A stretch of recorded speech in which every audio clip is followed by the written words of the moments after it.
let's talk about market structures for economics and marketing. Okay. In this context, let's identify one product. Before we start talking in general market structure, let's talk about product. A product that we all are familiar with. For instance, milk.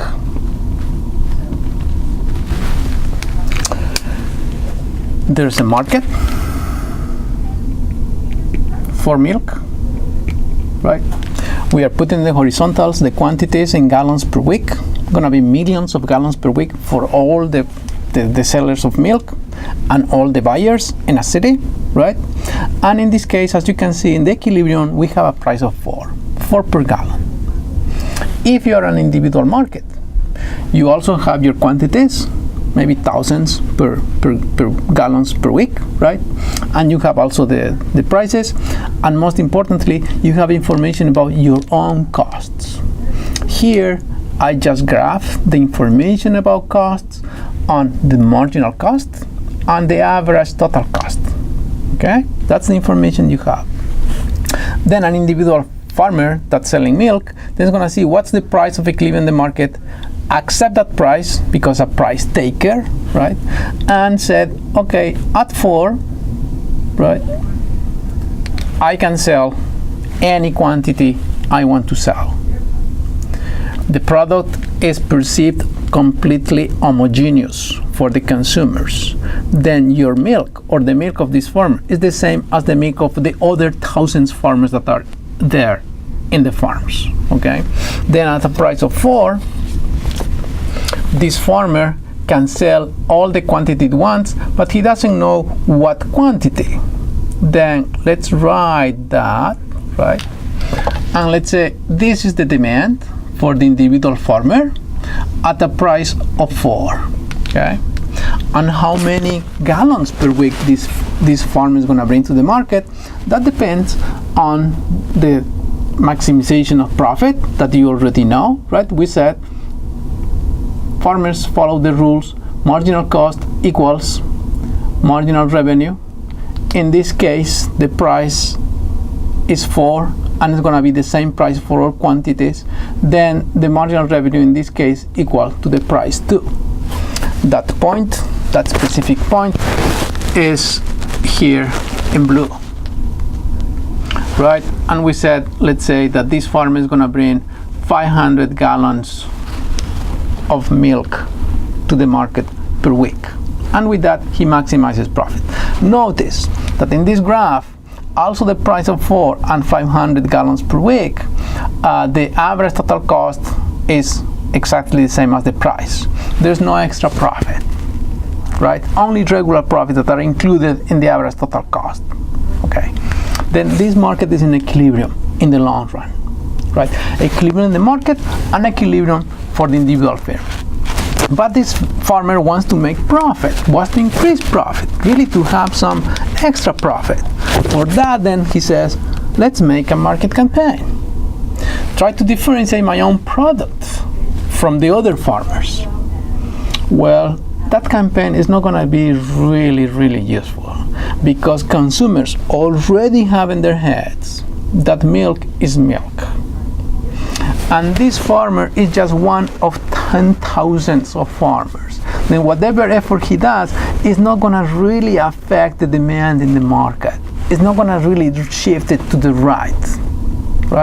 However, what's going to happen is that his costs are going to go up, because a marketing campaign is a fixed cost. Then the average total cost of 500 is going to be higher, depending on how much this guy invests, right? Then let's say that there's going to be a new average total cost, a little bit higher, right, from what it was before. For every quantity, there's going to be a little bit higher because of the marketing campaign.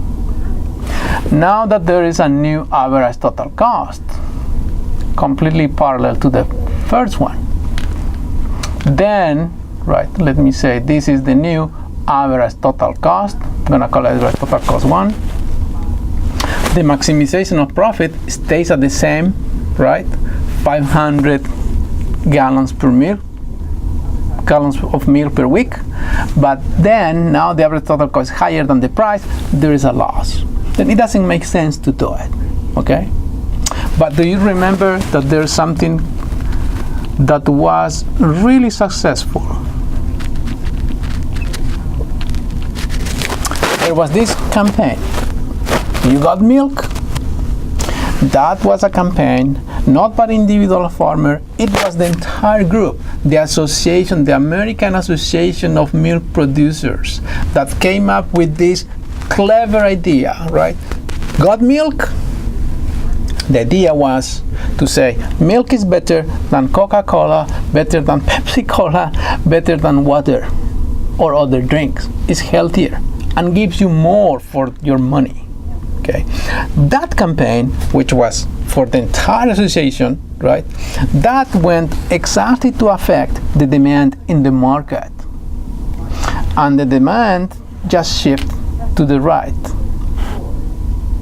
Right? If the demand in the market shifts to the right significantly, then we have a new equilibrium, a new price of equilibrium. Let's say that this goes up to $6 per gallon.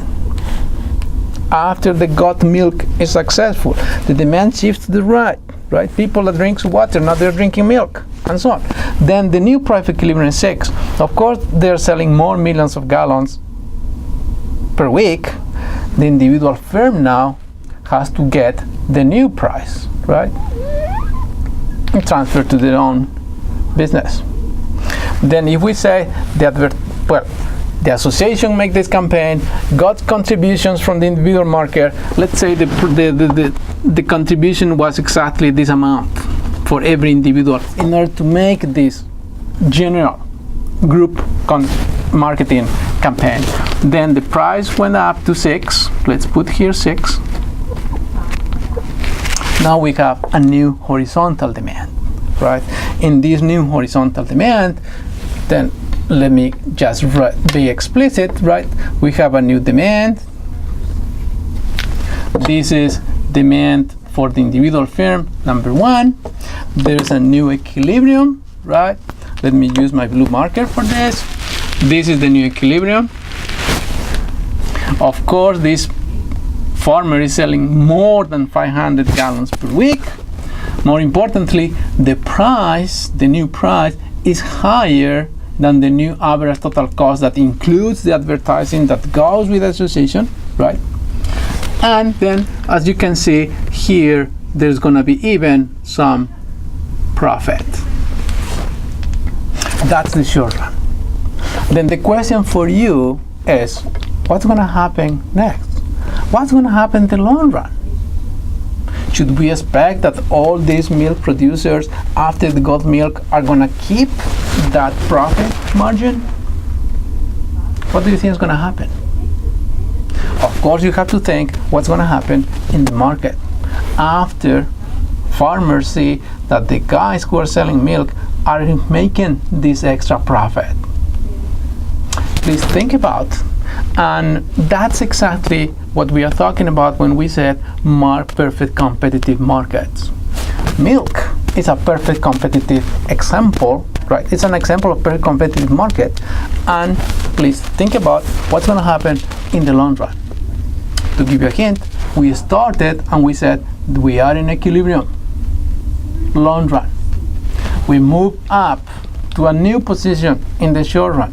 We have to come back to new equilibrium. Please think about, make all your changes, and come up with a very clever answer.